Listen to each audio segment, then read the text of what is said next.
Assal-mo-alaikum wa rahmatullahi wa barakatuh. Wa alaikum assalam wa rahmatullahi wa barakatuh. The first real issue and the question that I need to pose to you is, can you enunciate or list the things which invalidate, the actions which invalidate the fast of Ramadan? Alhamdulillah, wassalatu wassalam ala rasulillah wa ala alihi wa sahbihi ajmain, amma ba'd. A'udhu billahi minash shaitanir rajim. Bismillahir rahmanir rahim. Rabbi shrah li sadri wa yassir li amri wahlul 'uqdatam min lisani yafqahu qawli. As far as acts which invalidate the fast, they are listed in the Quran as well as in the hadith of Muhammad sallallahu alaihi wasallam. Allah says in the Quran, in Surah Baqarah, chapter number 2, verse number 187, associate with them, that's your wife, and take whatever Allah gives you from them, that is the offspring, and eat and drink till the white thread of dawn appears different than the black thread. And then you fast and complete your fast till the nightfall. So here we get the three categories: eating, drinking, and sexual intercourse. And there are various other categories which are prohibited in the Sahih Hadith. Broadly, if you list the things that break the fast, there are approximately 10 different things which break the fast, and you can categorize them into two categories. The first category is that which breaks the fast when we take it inside the body. In them, there are four things. The first is eating and drinking. Second is anything that falls in the same category as eating or drinking. Third is taking medicines, or pills, or injections which are in the form of nourishment or somewhat similar to eating and drinking, including blood transfusion. The fourth is somewhat similar to kidney dialysis, where the blood is taken out, it's purified, and some nutrients are put into it and put back. The second category, that which comes out from the body, there are 6 things in them. Number 1 is sexual intercourse. Number 2 is masturbation. Number 3 is menstruation. Number 4 is postnatal bleeding. Number 5 is deliberate vomiting. And number 6 is letting out blood, somewhat similar to cupping or something similar to that. So in all, there are 10 things which invalidate the fast. Of those 10 things you've mentioned, could you now tell us which is considered to be the most serious and sinful act which invalidates the fast? The act which is the most sinful and most serious amongst all of them which invalidate the fast, it is sexual intercourse. That when you have sexual intercourse and when the two private parts meet, then your fast is invalidated, whether ejaculation takes place or not. And you have to repent for that. You have to complete the fast for that day, and you have to make it up later, and you have to pay a penalty, that's kafara. According to the Sahih Hadith, in which a beloved Prophet said, it's mentioned in Sahih Bukhari, volume number 3, in the book of fasting, Hadith number 1936, where a man comes to the Prophet and says that I am ruined. Oh Prophet, I am ruined. The Prophet says, what is the matter? The man says, I had sex with my wife while I was fasting. So the Prophet says that, can you free a slave?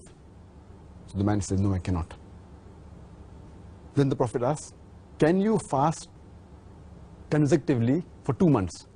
Can you fast continuously for 60 days? The man says, no, I cannot. Then the Prophet says that, can you feed 60 poor people? And the man says no, and the hadith continues. In short, we come to know from this hadith that if any person does a sexual intercourse, it is one of the major sins. It is the most serious and sinful amongst all the things that break the fast. The person who does this sin, he should immediately repent to Allah subhanahu wa ta'ala and ask for forgiveness.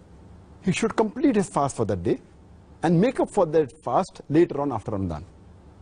And he has to pay a penalty, and the penalty we come to know from the hadith is that he either frees a slave if he can, If he does not have the money to free the slave, or he cannot find a slave to free, then he should fast for 2 consecutive months. Fast for 60 days. If he cannot do that also, then he should at least feed 60 poor people. And these are the 3 options that have been given for a person to pay as a penalty, as a kafara. But if a person can do the first thing, he should not jump to the second or the third. The first is freeing a slave. If he cannot do that, if he doesn't have the money or cannot find a slave, then he can go to the next option, that is fasting consecutively for 60 days. If he cannot do that, if he is unable to do that, continuously fasting for 60 days, if he fasts for a few days and then one day he doesn't fast, he should start again. He should fast consecutively for 60 days. If he doesn't have the capacity to do that, then what he can do is he can feed 60 poor people. And each poor person should be fed with approximately half sa. Each sa is equal to 3 handfuls of outstretched hand of wheat. So half sa per person, or the food that is there of the land. So 60 poor people you should feed. This is the kafara, the penalty for a person who breaks a fast by having a sexual intercourse. The amount of food, just to clarify that, for my own benefit, if you like. Do you think that that's equivalent to about a day's food, approximately? Yes, in short, it should be a day's food that's normal in that land. It may change in America, it may change in UK, it may change in India. But at that time, it was like one of these says that one man requires half sa of meat. And each sa of meat is outstretched, 2 hands is outstretched. And the amount of wheat that comes in, that's equal to sa. So half of 3. The other hadith says that 1 mud of meat, that is equal to 1 outstretched hand of wheat. The other hadith says that equivalent to fill a poor man's appetite, his stomach. So in short, you should feed a poor person, 60 poor people you should feed. Approximately what is the food of that land that you should feed him. And if you can't find people in your land who are poor, then you look for the nearest place, or? Yes, anyway. And that's difficult in today's world that you cannot find 60 people to feed. I don't know any place in the world where you cannot find 60 people to feed.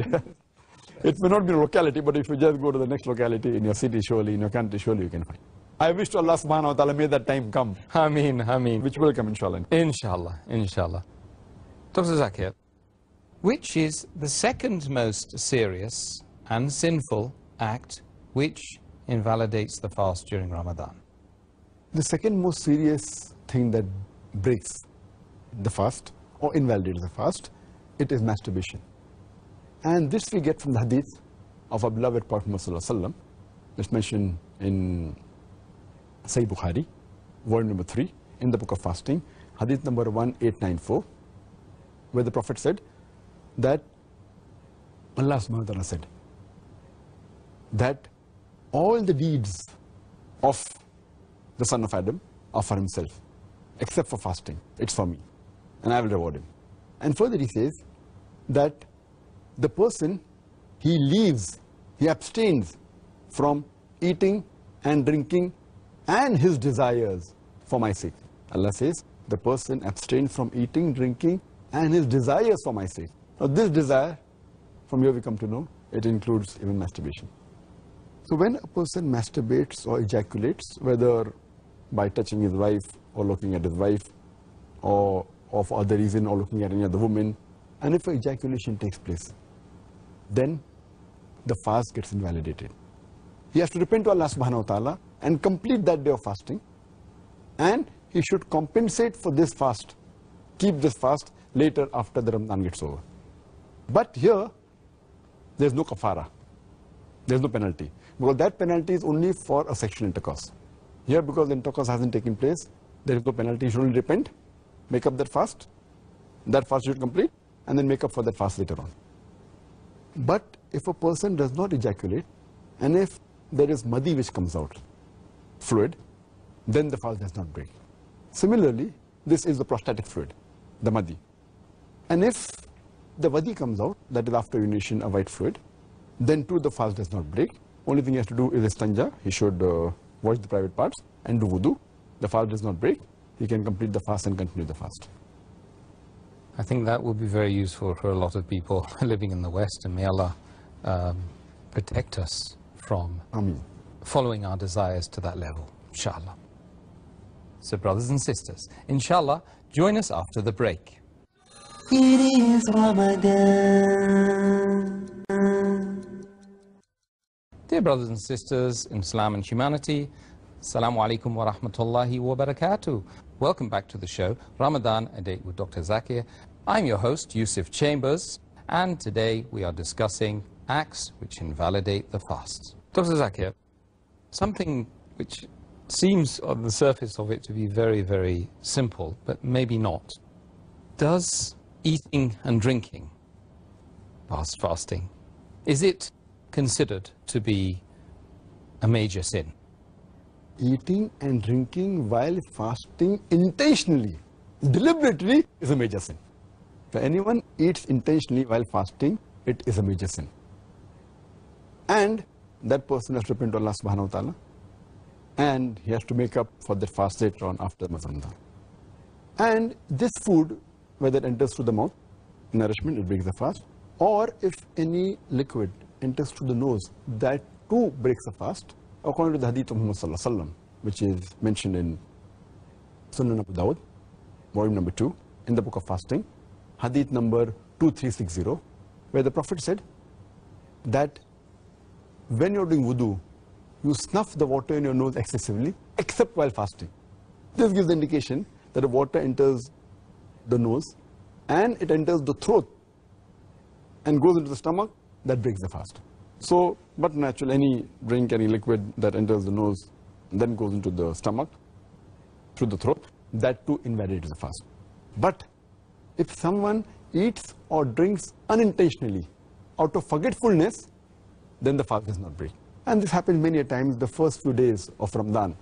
People are so used to getting up and eating, and drinking water, going to the kitchen. So the first few days, it does happen with some people that they forget and they have the water or they eat not knowing that they're fasting.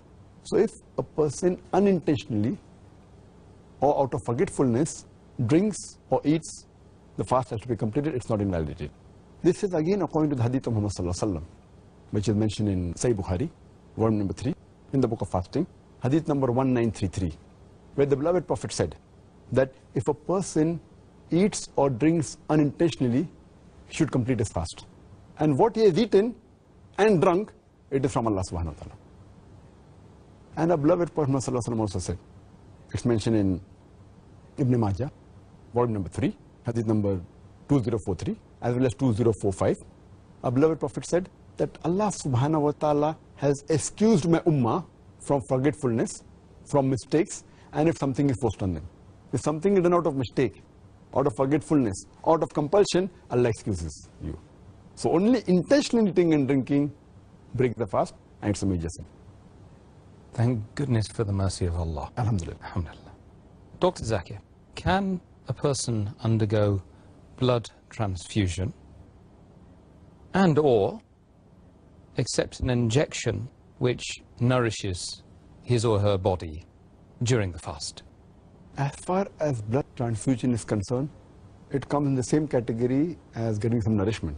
When you transfuse blood into the body, blood is considered as something of nourishment, something similar to food, because the food that we eat, it enters the stomach, goes into the bloodstream, and that's what makes up the blood. So when you transfuse blood, it's taken as though it's a sort of nourishment and food entering the body, so that breaks the fast. Similarly, if you put any food via the Ryle's tube into the stomach, that too breaks the fast. If it's parenteral feeding, it breaks the fast.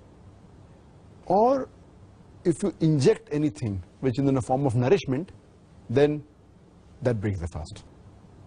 Even kidney dialysis, as I mentioned earlier, that if you take out blood from the kidney and you purify it and add into it food nutrients and chemicals and put back into the body, that too breaks the fast. Taking any injection, whether intravenous, whether intramuscular or subcutaneous, if it does not contain nourishment, if it contains the form of nourishment, it breaks the fast. If it's only for medicinal purpose, not containing nourishment, then that does not invalidate the fast, and the person can take that. I'm sure that you drew on your knowledge as a medical doctor as well as a doctor of the human soul then. It's very useful indeed. Not a dissimilar question in a way, but this time it's regarding whether a person can donate something from his body, donate blood in this case. Is that allowed during the fast? When a person donates blood, it's somewhat like cupping. You know, cupping means removing blood from the body to the surface, either by sucking or by cupping. It is somewhat similar. As far as this is concerned, there is difference of opinion among the scholars. Can you donate blood, or is cupping allowed while fasting, or can a person cup? There's a hadith which is mentioned in Sunan Abu Dawud, volume number 2, in the book of fasting, hadith number 2364, where a beloved Prophet Muhammad Sallallahu Alaihi Wasallam said, anyone who cups and gets cupped, they break their fast. Is the person who cups and a person who gets cupped breaks the fast. But there's also another hadith in Sahih Bukhari, volume number 3, in the book of fasting, hadith number 1938, where it's mentioned that Muhammad Sallallahu Alaihi Wasallam was cupped while fasting. But because of these two hadiths, there's a difference of opinion in the scholars. There's one group of scholars who say that because Muhammad Sallallahu Alaihi Wasallam gave a commandment that the person who gets cupped and the person who cups, he breaks the fast, cupping is prohibited. Blood donation is prohibited. Because the other hadith is an action. The first hadith is a commandment. So when a commandment and action, if it clashes, the commandment has got more value. So based on this, there is a group of scholars who say that blood donation is haram. Amongst these scholars, we have Imam Ahmad ibn Hanbal. We have Sheikh bin Baz, who says that cupping and blood donation is haram. We have the great scholar Sheikh Utaymi, who says it's haram. Sheikh Saleh Fawzan and Sheikh Jibreen. All of these scholars say cupping is haram. And Sheikh Jibreen says that if a person donates blood, it's like cupping, therefore it's haram. But if he does it to save somebody's life, it is permissible, but yet it breaks the fast, and he has to make up for that fast later on. Now there's another group of scholars where Sheikh Nasiruddin Albani, he says that the earlier hadith of Abu Dawud, it has been abrogated by the hadith of Sahih Bukhari. Therefore, cupping is allowed and donating blood is allowed. So the second group of scholars who say donating blood is allowed and cupping is allowed while fasting and does not break the fast, we have Sheikh Nasiruddin Albani. We have amongst the Sahaba Anas bin Malik, may Allah be pleased with him. We have Hazrat Aisha, may Allah be pleased with her. We have Imam Malik, we have Imam Shafi. So there's another group of scholars who say that blood donating does not break the fast. So based on this, there are some scholars who say it's makruh. Some scholars say that if there's such a large difference of opinion, so if it has to be done, avoid it and do it after sunset. So we have a difference of opinion as far as blood donation is concerned. But as far as the other things are concerned, for example, if there's a small bleeding due to any injury, that does not break the fast. There's no difference of opinion in this. Or if you take blood only for testing, a few ml of blood is removed from the body. For testing, this does not break the fast. Or an injury and a cut, the blood comes out, doesn't break the fast. Or if it's a nosebleed, or bleeding of nose, that doesn't break the fast. Or if it's a minor surgery where little blood flows out, it doesn't break the fast. If excessive blood flows out in a blood surgery, which is equivalent to blood donation, then it breaks the fast. So as far as the second part is concerned about blood taking out for testing, nosebleed or minor bleeding, there is no difference of opinion. All of them agree that this does not break the fast. These are issues which frequently come up in conversations in the UK, and I believe that we've answered quite a few of them there today, so very, very beneficial indeed. In the case of a person who vomits intentionally or unintentionally, is the ruling the same regarding whether or not it invalidates the fast? As far as vomiting is concerned, our beloved Prophet Muhammad said, it's a Sahih Hadith which appears in Tirmidhi in the book of fasting, Hadith number 720. Our beloved Prophet said that anyone who vomits involuntarily, then he should not make up for the fast. But the person who vomits voluntarily, vomits deliberately, then he has to make up for the fast. And the same hadith is repeated in Sunan Abu Dawud, volume number 2, in the book of fasting, hadith number 2374. Our beloved Prophet said that anyone who vomits suddenly, that means involuntary, suddenly, then he should not atone for it. That means the fast is valid, he should not make up for it. But anyone who vomits deliberately, then he should atone for it. That means he has to make up for that fast later. So if someone vomits unintentionally, the fast is not invalidated, he can complete the fast. But someone vomits deliberately, like putting a finger in his throat and vomiting, or pressing his stomach and vomiting, or purposely smelling something which is very nasty and continues doing that, and then he vomits, or he looks at something which is undesirable and he keeps on looking at it continuously and then vomits. So all these come under the act of deliberately vomiting. If you vomit deliberately, then you have to make up for the fast.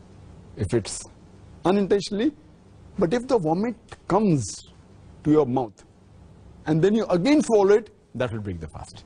So if the vomit comes out involuntary, let the vomit come out. Don't suppress it. Then the fast is not broken. But if it comes and then you swallow the vomit back into your stomach, that will break the fast. Yes. If you again swallow the vomit which has come out. The vomit comes out, let the vomit come out involuntary. That will not break the fast. I see. Okay. Thank you very much for that. I'm sure that's cleared up a lot. So brothers and sisters, inshallah, join us after the break. It is Ramadan. Dear brothers and sisters in Islam and humanity, Assal-mo-alaikum wa rahmatullahi wa barakatuh. Welcome back to the show, Ramadan, a date with Dr. Zakir. I'm your host, Yusuf Chambers, and today we are discussing acts which invalidate the fast. Dr. Zakir, regarding the situation of a woman who is on her period or menses, she is forgiven or she is let off from having to do the prayer, and she doesn't have to make up the prayer at a later date, as we've learned in previous series in this show. What is the case with fasting? Is it the same? As far as fasting is concerned, if a lady is having a menstrual period, according to hadith, which is mentioned in Sahih Bukhari, volume number 3, in the book of fasting, hadith number 1951, Hazrat Aisha, may Allah be pleased with her, who was the wife of Prophet Muhammad Sallallahu Alaihi Wasallam, she said, when she was asked this question, that do we have to make up for the fast, or does the fast break while menstruating?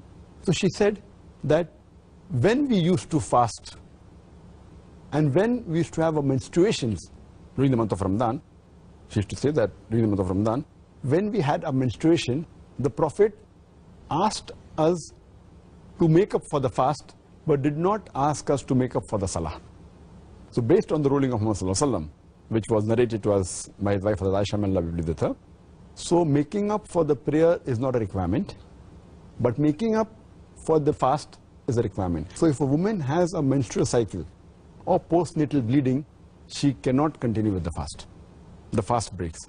If she has in between in the day, she'll have to break the fast. Or even if the menstruation starts just a few minutes before sunset, she'll have to break the fast. The fast is not valid. But if menstruation stops just before Fajr, then she can keep the fast. But if the menstruation stops just a few minutes after Fajr, she cannot keep the fast, and she will have to make up the fast later on after Ramadan. The reason why the fasting breaks when a woman has a menstrual period or postnatal bleeding is because a lot of blood flows out. And Allah subhanahu wa ta'ala does not want to overburden the woman. So it's a grace from Allah subhanahu wa ta'ala. He does not want to make it difficult, because when blood flows out, and then after that if you say that you should not take nourishment, should not take food, it's an overburdening. So because of that, Allah subhanahu wa ta'ala has excused the woman that she need not fast, but she has to make up later on. The reason she has to make up the fast later on, which she does not have to do in Salah, because Salah is supposed to be prayed every day of your life, minimum 5 times a day. So there's no question once she misses her Salah, maybe for 5 days, 6 days, 7 days, whatever it is, when will she make up? Because she is supposed to offer Salah every day of her life. But fasting is only compulsory in the month of Ramadan. So if she misses for 7 days in the month of Ramadan, she can very well compensate for it after the month of Ramadan is over. Therefore, according to my thinking, according to my understanding, that is the reason Allah subhanahu wa ta'ala and our beloved Prophet Muhammad has told that the woman should not make up for her salah if she misses during menstrual period, but she has to make up for the fast which she misses during the month of Ramadan. Excellent. I think that's cleared that one up as well. And, you know, Dr. Zakir, now we've sort of reached the time in the show when we can invite questions from our audience. And, of course, we've received literally thousands of questions on these topics. We've categorized them, and we've got a list here. So I'd like to fire a few questions at you, if you don't mind. Inshallah, it's my pleasure. So, Dr. Zakir, first question from the audience is, in the case that after suhoor, a person has inadvertently has some food lodged in their teeth, yes? And as a result of swallowing and the normal processes of saliva around the mouth, the food then goes down the esophagus into the stomach, okay? They imbibe it, they take it on. Does this situation mean they have invalidated their fast? And furthermore, just as a sort of addendum, what's the situation when a person swallows phlegm or mucus? As far as if a person has some food particles that have got stuck in between the teeth, maybe after suhoor and the fast starts, if there are some food particles which are stuck between the teeth, and if the person doesn't realize it, and then if he swallows it without realizing, then the fast doesn't break. But if the food particles are big enough, which a person can feel it, then he has to spit it out. And unintentionally, if that food particle, after feeling, goes inside his throat, then Allah will forgive you. Then the fast not invalidated. But if you can feel it, intentionally if he swallows, then the fast breaks. Unintentionally if he swallows, it does not break. So if there's a particle which is big enough which can be spat outside, he should spit outside. And furthermore, if suppose the gums bleed, maybe after using the siwak or after brushing the teeth while fasting, so the blood also should be spat out. Unintentionally certain blood goes down the throat into the stomach, Allah will forgive you. But intentionally you should not swallow any blood. As far as the second part of the question is concerned, that is about mucus. If it comes from the head, maybe the pan is the sinus, or from the nose, or phlegm, which comes while clearing the throat. If it comes into the throat and goes into the stomach without coming into the mouth, it is quite natural. It happens with many people. The phlegm, the mucus, it comes, gets stuck into the throat, you clear the throat, it goes down into your stomach. It's perfectly fine. It does not invalidate the fast because that's a natural process. But if it comes into the mouth, it should be spat out. If the mucus or phlegm comes into your mouth, you should spit out. Unintentionally, if it comes in the mouth and then you swallow it, Allah will forgive you. But intentionally, it should not be swallowed. Okay. Question is from an engineer by profession. And he would like to know whether it's permissible or he says, can I marry in Ramadan? As far as marrying in the month of Ramadan is concerned, there is no text in the Quran or any Sahih Hadith which I know where it is forbidden to marry in the month of Ramadan. A person can marry in any month of the year. But since in Ramadan, he has to abstain, besides abstaining from food and drink, he has to abstain from sexual intercourse. So it depends upon him that when he marries in the month of Ramadan, the lady he marries is a new wife. So will he be able to suppress his feeling during the daytime from the beginning of dawn to sunset? That will he be able to abstain? That is a test. If he can abstain from any sexual intercourse, then he can marry. But since a person marries in the month of Ramadan, it's a new wife, he has to spend time. So therefore, if he has doubts, it's advisable that he delays his marriage after the month of Ramadan, and he spends time in zikr and remembrance of Allah subhanahu wa ta'ala. But per se, marrying in the month of Ramadan is not haram. Another question. Can a lady, a woman, female, visit a gynecologist to be examined during this month, Ramadan? For a lady to visit a gynecologist while she is fasting, it's not prohibited. But she should take care that the gynecologist she visits should be a lady, because we have to maintain the hijab. It is not advisable, or it's rather haram, that she goes to a gent gynecologist. Unless there is no one in that area and she has such a disease which may take her life, or it's a serious case, then if she doesn't find a lady gynecologist and she goes to a gent gynecologist, it can be excused as a last resort. But normally she should visit a lady gynecologist. Now when she visits a gynecologist, if an examination is done, it may be a PV, as we say in our lingo, medical lingo, that per vaginal examination, whether a finger is inserted in the vagina, that will not break the fast. If any instrument is put in the vagina also, it will not break any fast. For any testing, any examination, or if any vaginal pessary is also put in the vagina, that will not break the fast. While she goes to a gynecologist, if there are any other tests done, or if any instrument is put in the uterus, any intrauterine device, or any catheter is put, all these things will not break the fast.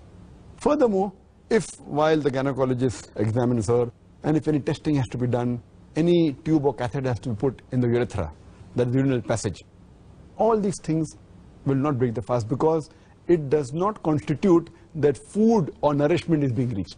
And food and nourishment cannot be given through the vagina, through the urethra, through the uterus. So the scholars are unanimous, agree that she can visit a gynecologist, she can get herself examined, this will not break the fast at all. I'm sure that will be useful for the sister that's asked. Next question. If a person, by profession, deals in riba, or as it's been now translated, interest, does this mean that their fast would not be accepted? As far as riba is concerned, riba is a major sin. It's Gunah Kabira. And riba has been mentioned in the Quran in no less than 8 different places. Allah mentions it in Surah Al-Imran, chapter 3, verse number 130. In Surah Nisa, chapter number 4, verse number 161. It's mentioned thrice in Surah Baqarah, chapter 2, verse number 275. It's also mentioned in Surah Baqarah, chapter 2, verse 276. And also in Surah Baqarah, chapter 2, verse number 278 and 279. And I'll quote that last verse only. I don't intend giving a speech. Allah says in Surah Baqarah, chapter 2, verse number 278 and 279, that give up what remains of the demands of usury. And anyone who does not give up the demands of usury, interest, riba is the Arabic word, if anyone does not give up the demand of interest, then take notice of a war from Allah and His Rasul. If anyone deals in riba, in interest, in usury, Allah and His Rasul will wage a war against you. It's more serious, it's a bigger sin than having alcohol. It's a bigger sin than taking drugs. Because when you have alcohol, when you take drugs, when you have pork, it's a big sin, but Allah and His Rasul will not wage a war against you. But if you involve yourself in riba, whether take or give, both. When you take interest or give interest, both of them are major sins. So if a person is involving in riba, it will not break the fast per se. Because I've told you things that break the fast, I've already mentioned total 10 things. So this does not come in that, but it's a major sin. A person should abstain throughout his life, especially in the month of Ramadan, which is the month of forgiveness, month of blessing. It will only reduce his reward. What reward he gets for fasting, his fasting will not be nullified, it will not be invalidated, but the reward will be reduced. And as the beloved Prophet Muhammad said, in Sahih Hadith in Sahih Bukhari, volume number 3, in the book of fasting, Hadith number 1903, the beloved Prophet said, a person does not leave his false actions and false talks. Allah does not require him to leave his drink and eating. The person who does not abstain from doing wrong things, saying wrong things, haram things, Allah does not require him to leave his eating and drinking. So based on this, it is haram. His reward for the month of fasting will be reduced. It may be nullified also. SubhanAllah, that's pretty serious, isn't it? I'm sure that there are many people, unfortunately, who are living under this delusion of the safety net of riba that it provides. May Allah protect us from that. brothers and sisters. Inshallah, join us after the break. It is Ramadan. Dear brothers and sisters in Islam and humanity, Assalamu-alaikum wa rahmatullahi wa barakatuh. Welcome back to the show, Ramadan, a date with Dr. Zakir. I'm your host, Yusuf Chambers, and today we are discussing acts which invalidate the fast. Dr. Zakir, next question from one of the viewers. If a person becomes or falls unconscious for a couple of hours. Unconsciousness per se, if it's for a short period while fasting, does not break the fast. There's an unanimous consensus among the sheikhs, amongst ulama, that if he falls unconscious for a couple of hours or a few minutes during his time of fasting, it does not break the fast. But if he's unconscious right from the beginning of Fajr, before dawn, up to sunset, then his fast is invalid. He'll have to make up for his fast after the month of Ramadan. I see. So a couple of hours during the day doesn't nullify the fast. Okay, thank you. Next question.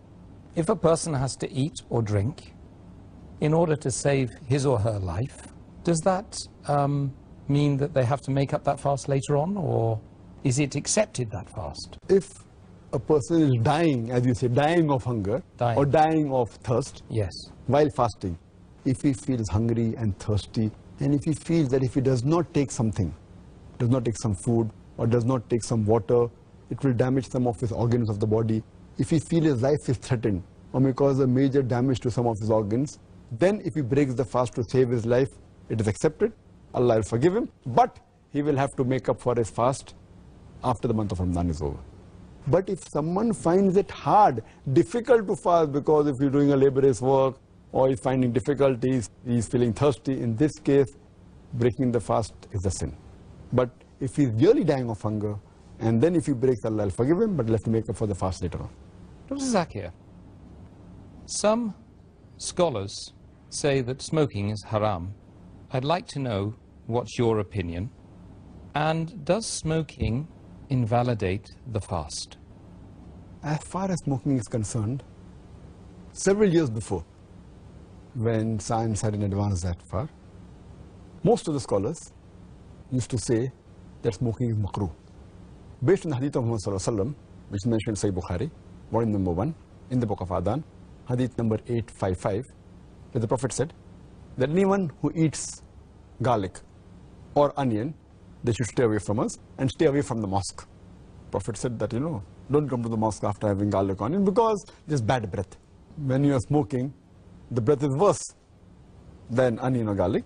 So based on this hadith, therefore garlic and onion doesn't become haram, it is makruh. So based on this hadith, scholars give the fatwa that smoking is makruh. But now, after science has advanced, we have come to know that smoking is nothing but it's a slow poisoning. Tobacco in any form, whether smoking, cigarettes, whether bidi, whether tobacco and hookah, whether chewing tobacco, all forms of tobacco contain nicotine and tar. And we know it's nothing but slow poisoning. That is the reason most of the non-Muslims also, they agree that smoking is haram. Not only the Muslim world, even the non-Muslims. That is the reason they put a statutory warning on the cigarette packs. They put a statutory warning saying cigarette smoking is injurious to health. Or in some countries, it mentioned general surgeon's warning or surgeon general's warning. Smoking is injurious to health. And anyone gives the ad, whether in newspaper, in the magazine or television, it is compulsory that they have to highlight the statement, smoking is injurious to health. So I'm not talking about the Muslim world, even the non-Muslim world agrees that smoking is nothing but slow poisoning. And today, according to statistics, the World Health Organization says that every year more than 4 million people die only because of smoking. And if you count the other forms of tobacco, it will be much more. And today medical science tells us, and even I had learned when I was doing my medicine in the medical college, that more than 90% of the lung cancer deaths are only due to smoking, whether cigarette or bidi or whatever it is. 25% of the cardiovascular deaths are only because of smoking. 70 to 75% of bronchitis and related deaths are only because of smoking. Smoking is nothing but slow poisoning. It blackens your lips, blackens your gums, your fingertips, it damages your lips, it damages your esophagus, it damages your stomach, and it can cause constipation, it can cause loss of appetite, it can cause loss of libido, your sexual power gets suppressed, it can cause immunity to the drugs you take, and it reduces the defense of your body. And you can only give a talk on why smoking is haram, and I've given a talk on dietary laws in Islam, and I've covered this topic in detail. Time doesn't permit me here. But based on all these various research, there are today more than 400 fatwas. The majority of the scholars, they agree that smoking is haram, and all form of tobacco is haram. There may be certain scholars of certain countries, including this country where I come from, India, they say it is makruh yet, but most of the scholars, otherwise, throughout the world, majority of them, they agree that smoking is haram. Allah says in the Quran, in Surah Araf, chapter number 7, verse number 157, that you follow the Prophet, the unlettered Prophet who's mentioned in your law and scriptures. And further it says that this Prophet asks you to do things which are good for you, tayyib for you. So take what he gives it to you, what is lawful and good. And he prohibits things which are khabith. Things which are khabith, unlawful, you have to abstain from it. This is the law. And Allah says in the Quran, in Surah Baqarah, chapter number 2, verse number 195, make not your own hands the cause of your own destruction, indicating that do not kill your own self. Because smoking is nothing but slow poisoning, it comes under this category, something like suicide. Slow poisoning, every puff you take, you reduce your life. So based on this, there are more than 400 fatwas saying that smoking is haram. And furthermore, this is one of the major reasons why it's haram. Furthermore, Allah says in the Quran, in Surah Araf, chapter number 7, verse number 31, eat and drink, but do not be extravagant. Allah says in Surah Isra, chapter number 17, verse number 27, that do not be extravagant, do not be a spendthrift. For verily, a person who is a spendthrift is a brother of the Satan, is a brother of the devil. And we know that when we smoke, it's nothing but extravagance. It's nothing but taking a pound note or a few pounds, or taking a dollar note, the green dollar bill, or a pound, and lighting up with fire. When we smoke, when we light the cigarette, it's nothing but burning money, whether it be rupees, whether it be dollars, whether it be pounds, whether it be riyals. It's nothing but extravagance which is haram in Islam. And you can give a list of reasons why it's haram. But just to cut it short, one more reason, that you cannot harm your own neighbor. You cannot harm your own brother. And in smoking, when you exhale out the smoke, it causes more damage to your neighbor. Passive smoking is more dangerous than active smoking. And the person who smokes, when he exhales out, if the person who's a neighbor inhales the smoke, it causes more damage to him than the person who smokes.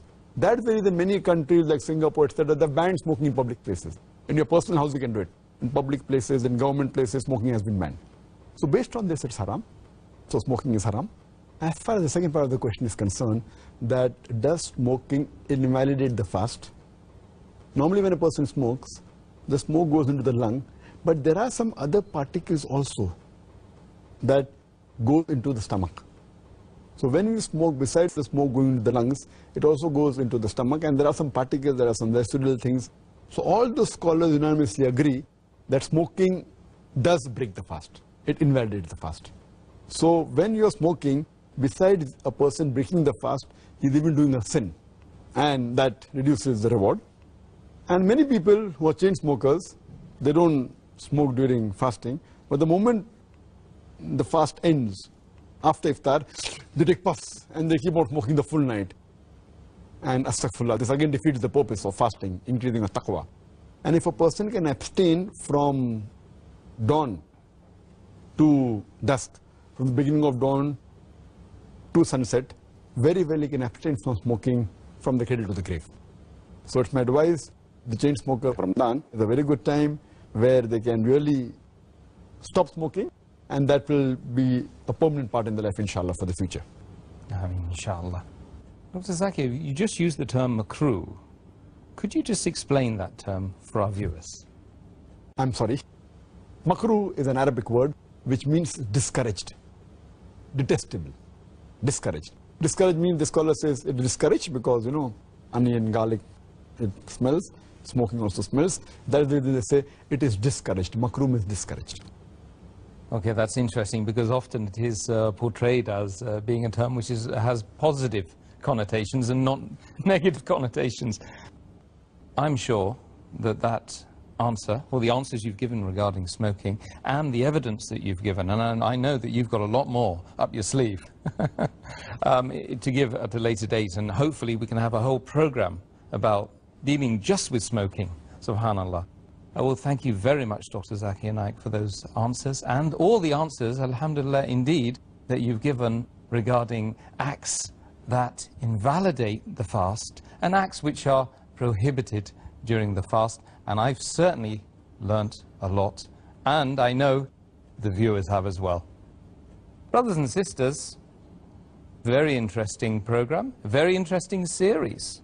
Tell your friends to tune in tomorrow at the same time when we will be discussing acts permitted during the fast.